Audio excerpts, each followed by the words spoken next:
Introdução. Hoje vamos mergulhar no universo épico de Gladiador 2, a tão aguardada sequência dirigida por Ridley Scott, que chega aos cinemas 24 anos após o clássico original. Um filme que não apenas resgata memórias fortes do primeiro longa, mas também amplia o espetáculo visual e narrativo, colocando novos personagens e dilemas no centro da arena. Prepare-se para uma jornada intensa por vingança, poder, identidade e conspirações políticas em uma Roma ainda mais grandiosa e caótica, onde cada cena é carregada de ação, emoção e reflexões provocadoras. No vídeo de hoje, vamos apresentar uma sinopse completa com spoilers para você entender todos os detalhes dessa trama, seguida de 4 teorias e reflexões sobre os temas mais profundos que o filme nos entrega. Queremos que você venha com a gente nessa análise que vai além da superfície. Vamos falar sobre heroísmo, manipulação histórica, jogos de poder e muito mais. Então ajeita o fone, pega a pipoca e vem com a gente descobrir o que Gladiador 2 tem a dizer por trás das batalhas sangrentas e dos espetáculos de Roma.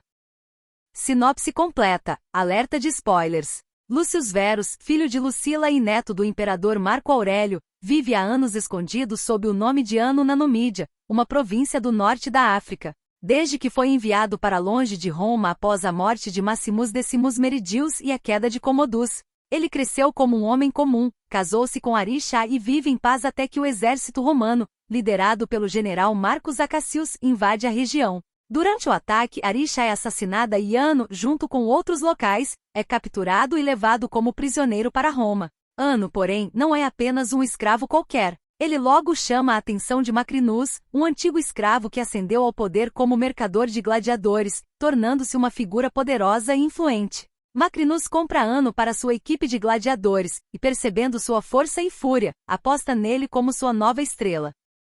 Enquanto isso, Lucila, que agora é casada com Marcus Acacius, tenta manter uma posição influente na corte imperial e se envolve em conspirações com senadores como Gracchus para derrubar os imperadores corruptos.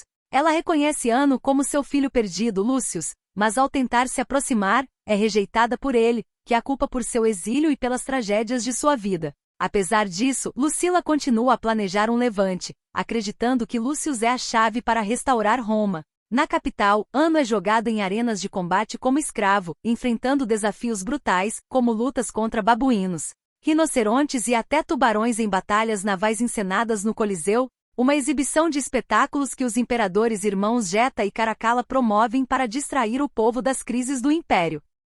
No Coliseu, Lúcio se torna líder entre os gladiadores, ganhando popularidade entre o povo. Ele recita versos de Eneida após vitórias, revelando sua educação refinada e reforçando sua verdadeira identidade. Um ponto alto ocorre durante uma encenação naval no Coliseu, onde Lúcius e outros gladiadores enfrentam soldados em pequenos navios flutuantes sobre uma arena inundada, derrotando-os e aumentando sua fama. Lucila e Acacius planejam libertar Lúcius e unir forças para um golpe contra Geta e Caracalla. Contudo, o senador Trácio trai a conspiração, e Macrinus revela os planos ao imperador. Lucila e Acacius são presos por alta traição. Caracalla, em surto psicótico e dominado pela paranoia, ordena que ambos sejam executados, mas Macrinus sugere transformar Acacius em mártir, organizando uma luta final entre ele e Lúcius no Coliseu. Na arena, Lúcius enfrenta Acacius, que mesmo relutante aceita o duelo e declara seu amor por Lucila antes de morrer. Ao ver o povo se rebelar após a execução pública, Caracalla enlouquece ainda mais.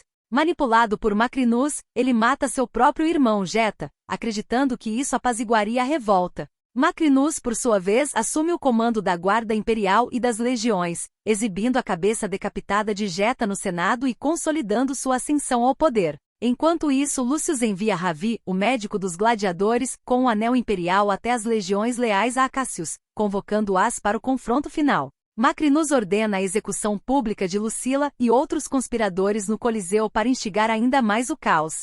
Durante a execução, Lúcius e os gladiadores lideram uma revolta contra os guardas imperiais. Macrinus assassina Caracalla e atinge fatalmente Lucila com uma flecha, que morre nos braços do filho.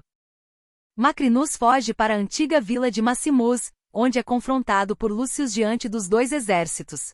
Para evitar uma guerra civil, os dois decidem resolver o conflito em um duelo direto. Macrinus tenta trapacear durante a luta e quase mata Lúcius ao tentar afogá-lo em um córrego. No entanto, a armadura de Lúcius o protege do golpe final, permitindo que ele vire o combate e vença Macrinus.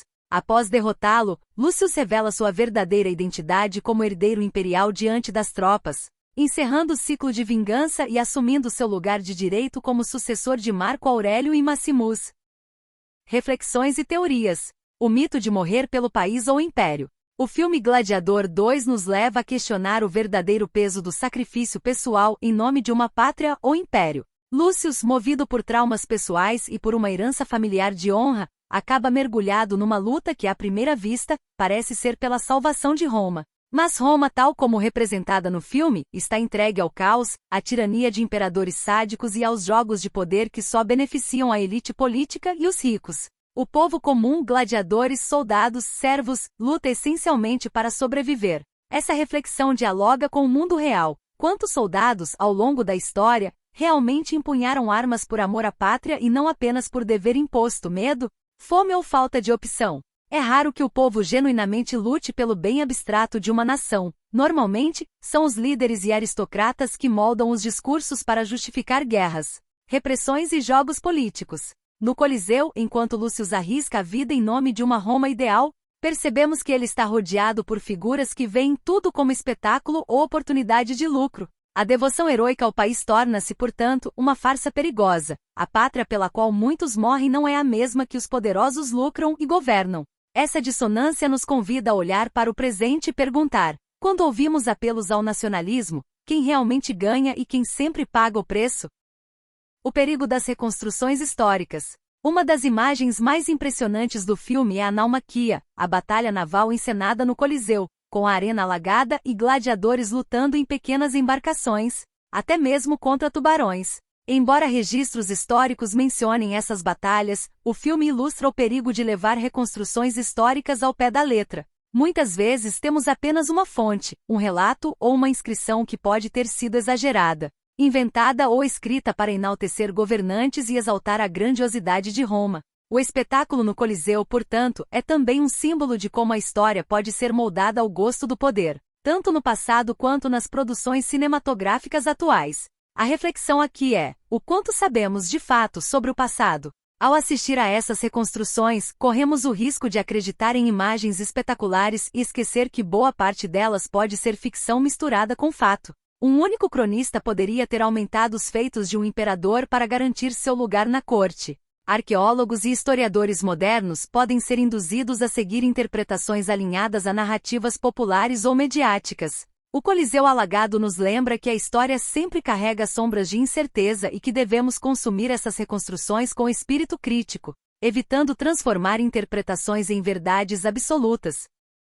Heróis forjados pelo olhar alheio. Lucius, ao longo do filme, transita entre Ano, o gladiador bárbaro, e Lucius Verus, o herdeiro imperial. Mas ele não constrói essa identidade sozinho, ele é constantemente projetado pelo olhar das outras pessoas, de Lucila, que o vê como filho perdido, de Macrinus, que o vê como uma peça em seu jogo, do povo, que o transforma em símbolo de resistência. Essa reflexão aponta para a maneira como muitas vezes nos tornamos prisioneiros das expectativas alheias. Lucius luta para ser dono do próprio destino, mas parece constantemente arrastado pelas correntes das histórias que contam sobre ele. Esse dilema é universal. Quantas vezes deixamos que a narrativa que outros constroem sobre nós defina quem somos?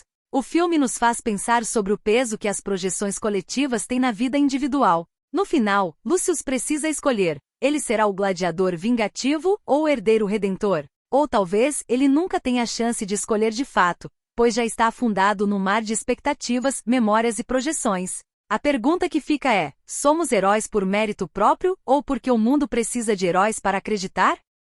A ilusão do espetáculo como controle social. O Coliseu, com suas batalhas sangrentas, espetáculos grandiosos e figuras carismáticas, não serve apenas como entretenimento, mas como ferramenta de controle social. No filme, Geta e Caracalla mantêm o povo anestesiado com os jogos, enquanto o império afunda em corrupção e desigualdade. Essa estratégia, distrair para reinar, não é apenas uma peculiaridade romana, mas uma prática que atravessa os séculos. A reflexão aqui é sobre como o espetáculo, seja ele gladiatorial, midiático ou digital, funciona como válvula de escape para populações oprimidas, evitando que elas percebam as verdadeiras causas de seu sofrimento. O filme nos convida a refletir: Quantas vezes aceitamos a distração, a diversão, como alívio para as frustrações do cotidiano, enquanto os grandes problemas, fome, violência, desigualdade, crise política, seguem sem solução? O Coliseu cheio, os tubarões, os macacos, os rinocerontes, tudo é um circo, mas por trás dele há fome, traição, conspiração. Gladiador 2 nos lembra que o espetáculo sempre tem um preço, e que esse preço é, muitas vezes, a nossa própria capacidade de perceber que somos governados não pela espada, mas pela ilusão.